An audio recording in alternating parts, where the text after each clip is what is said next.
Endi tasavvur qiling, butun Xitoyda o'g'il tug'ilaversa, 1,5 milliard odam 3 milliard bo'lib ketgan o'g'il qop-qora erkaklar, hamma erkaklar, ayol qiz yo'q, biror dona ham yo'q. Keyin nima bo'ladi?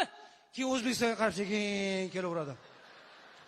Nima uchun? Chunki O'zbekistonda qizlar ko'p tug'ilyapti.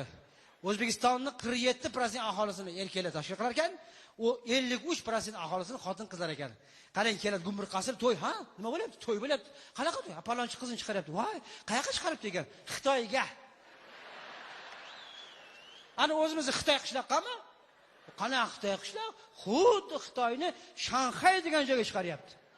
U Shanxay qayerda u? Shunda Gonkongning tepasida. Voy, Gonkongni ham bilasizmi? Ha, bilamiz. Qaysini o'sha yoqqa tushgan-ku?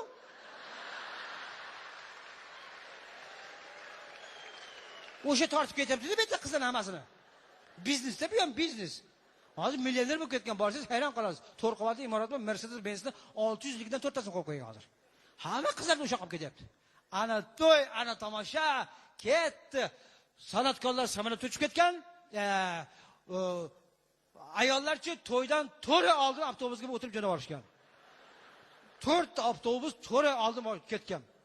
Sheriz Chimkent bunaqasiga Jambul bilan o'tib, mamlakatiga aylanib, Olmataga borib, Olmatadan mamlakatiga aylanib borib, Uyg'uristonga tushib, Uyg'uristonning Urumchisidan bunday borib, nariga qarab yurib, tog'larni bag'rima toki narigi chetdagi dengiz bo'yidagi Shanxayga yetib borguncha to'y bo'ladi. To'yda o'tkazib, ertasiga biz qaytamiz, yo'l uzoqmizga ruxsat bering. To kelguncha yana xat xabar, ha, kelin o'g'il tug'di. Yana o'sha 4 ta avtobus ketdi, qaytib.